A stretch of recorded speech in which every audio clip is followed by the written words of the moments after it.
راجہ افتخار کو تمہارا یہ فرض بنتا ہے کہ یہاں سے جب نکلو گے اس کو باقاعدہ طور پہ ریلی کی شکل میں نیلم لے کے جاؤ گے. وہ تمہارا چہرہ بن چکا ہے, وہ نیلم ویلی کا چہرہ بن چکا ہے.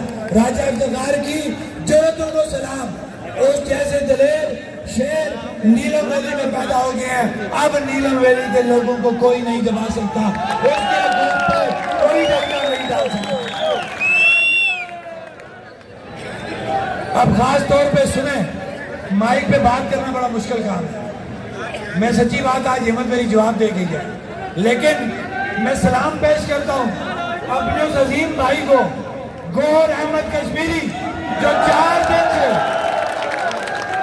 جو لگاتار 4 دن سے اس اسٹیج کو سنبھالے ہوئے ہیں. یہ ہے میرا بھائی گوہر احمد کشمیری.